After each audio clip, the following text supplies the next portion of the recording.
Okay, ಇನ್ನು ಗಿಲ್ಲಿ ಬಗ್ಗೆ ಹೇಳೋದಾದ್ರೆ ಗಿಲ್ಲಿ ಕ್ರೇಜ್ ಈಗ ಸ್ವಲ್ಪ ನೀವು ಹೊರಗಡೆ ಹೋಗಿ ಬಂದ್ಮೇಲೆ ಒಂದಷ್ಟು ಏರುಪೇರುಗಳಾಗಿದೆ ಅಂತ ಅನ್ನಿಸ್ತಿದೆ. ಜೊತೆಗೆ ರಕ್ಷಿತಾ ಅವ್ರದ್ದು ಕೂಡ ಈಗ ಅವ್ರ ಸೀಕ್ರೆಟ್ ರೂಮ್ಗೆ ಹೋಗಿ ಬಂದ್ಮೇಲೆ ಅವ್ರದ್ದು ಫುಲ್ ನೆಗೆಟಿವ್ ಆಗಿದೆ ಅಂತ ಅನ್ನಿಸ್ತಿದೆ. ಏನ್ ಅನ್ನಿಸ್ತಿದೆ? ನೀವು ನೋಡಿದ್ರೆ ಅವ್ರನ್ನ ಟಾಪ್ 5 ಅಲ್ಲಿ ಇಟ್ಟಿದ್ದೀರಾ ಈಗ. ಹೌದು ಮೇಡಮ್, ಅವಳು ನನಗನ್ಸೋ ಪ್ರಕಾರ ವೆರಿ ಪ್ಯೂರ್ ಸೋಲ್ ಅವಳು.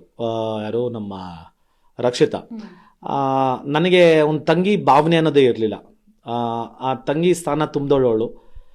ಅವಳು ಕೋಪ ಬಂದರೆ ಮನುಷ್ಯಲಲ್ಲ ಅವಳು. ಪ್ಯೂರ್ ಹಾರ್ಟು, ಬಟ್ ಆದರೆ ಕೋಪ ಬಂದ್ಬಿಟ್ರೆ ಸ್ವಲ್ಪ ಬೇರೆ ಥರ ಆಗ್ಬಿಡ್ತಾಳೆ. ಅದನ್ನು ಸ್ವಲ್ಪ ಬದಿಗಿಟ್ಟು ಆಟನ ಮಾತ್ರ ಕಾನ್ಸಂಟ್ರೇಟ್ ಮಾಡಿದ್ರೆ ಟಾಪ್ 5 100% ಬರ್ತಾಳೆ. ಆಮೇಲೆ ಗಿಲ್ಲಿದು ಏರುಪೇರು ನನ್ನಿಂದಾಗಿದೆ ಅದೆಲ್ಲ ಇಲ್ಲ ಮೇಡಮ್. ಹೌದು. ಸೊ ಅದು ಏನು ಅಂದರೆ ಮೇಡಮ್, ಗಿಲ್ಲಿ ಆಡ್ತಾ ಇದ್ದ, ನನ್ನ ಆಟ ನಾನು ಆಡ್ತಿದ್ದೆ. ನಾನು ಅವನ್ನ ಏನೋ ಕೆಳಗೆ ಮಾಡೋಕ್ಕಾಗಲಿ ಇಲ್ಲ ಮತ್ತೊಂದಕ್ಕೆ ನಾನು ಹೋಗಿಲ್ಲ. ನನ್ನ ಆಟ ನಾನು ಆಡ್ತಿದ್ದೆ. ಬಟ್ ನನಗೂ ವೈಬ್ ಮ್ಯಾಚ್ ಆಗಿದ್ದ ಕಾರಣ ನಾವು ಜೊತೆಗಿದ್ವಿ ಹೊರತು ಅದೊಂಥರ ಮಜಾ ಮೇಡಮ್. ನಾನು ಆ್ಯಕ್ಚುಲಿ ಮಿಸ್ ಮಾಡ್ಕೊತೇನೆ ಗಿಲ್ಲಿನ. ನಾನು ನೆನ್ನೆ ಹೇಳಿದೆ ನಮ್ಮ ಹುಡುಗರಿಗೆಲ್ಲ, ಲವ್ ಆ್ಯಕ್ಚುಲಿ ನಾನು ಮಿಸ್ ಮಾಡ್ಕೊತ ಏನ್ಕೊಳೋ ಗಿಲ್ಲಿನ ಅಂತ. ಒಳಗೆ ಅವ್ನಿಗೂ ಹಂಗೆ ಅನ್ಸಿರುತ್ತೆ. ನಾನು ಆಚೆ ಮನುಷ್ಯನ ಹಬ್ಬ ಅನ್ಸಿರುತ್ತೆ. ಅವ್ನಿಗೆ ಏನು ಕಳ್ಳ ಅವನು ಅವನೇನು ಅಯ್ಯೋಯ್ಯೋ ಹಂಗೆಲ್ಲ ಇಲ್ಲ.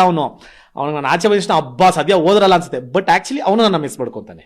ಅಫ್ಕೋರ್ಸ್ ನಿಮ್ಮಿಂದ ಅಂತ ನಾನು ಹೇಳಿದ್ದಲ್ಲ, ನಾನು ಹೇಳಿದ್ದು ನೀವು ಹೋಗೋವಾಗ ಕ್ರೇಜ್ ಸಿಕ್ಕಾಪಟ್ಟೆ ಇತ್ತು. ಆದರೆ ಈಗ ಎಲ್ಲೋ ಒಂದು ಕಡೆ ಅವ್ರಿಗಿಂತ ಇನ್ನೂ ಮುಂದೆ ಹೋಗೋ ಚಾನ್ಸಸ್ ಇದೆ ಕೆಲವ್ರಿಗೆ ಅಂತ ಹೇಳಿ ನೀವೇ ಹೇಳಿದ್ರಿ ಒಂದು ಮಾತು. ಏನು ಹೇಳಿ? ಎಲ್ಲೋ ಒಂದ್ ಕಡೆ ಗಿಲ್ಲಿ ಗೆಲ್ತಾನೆ ಅಂತ ಅನ್ಕೊಂಡಿದ್ರೆ ಕಾವ್ಯ ಗಿಲ್ಲಿನ ಸೈಡ್ ಹೊಡಿಬಹುದು ಅಂತ ಅನ್ಸುತ್ತೆ ಅಂತ ಹೇಳಿದ್ರಲ್ಲ. ಕಾವ್ಯ ಗೆಲ್ಲೋ ಚಾನ್ಸಸ್ ಇದೆ ಅಂತ ಹೇಳ್ಬಿಟ್ಟು. ಇಲ್ಲ, ಕಾವ್ಯ ಗೆಲ್ಲೋ ಚಾನ್ಸಸ್ ಇದೆ ಅಂದ್ರೆ ಇವಾಗ ಅವಳು ಹೆಂಗ್ ಆಡ್ತಾ ಇದ್ದಾಳು ಆಟ, ಆ ಆಟ ಆಡ್ಕೊಂಡು ಹೋದ್ರೆ 100% ಅವಳಿಗೂ ಚಾನ್ಸ್ ಇದೆ.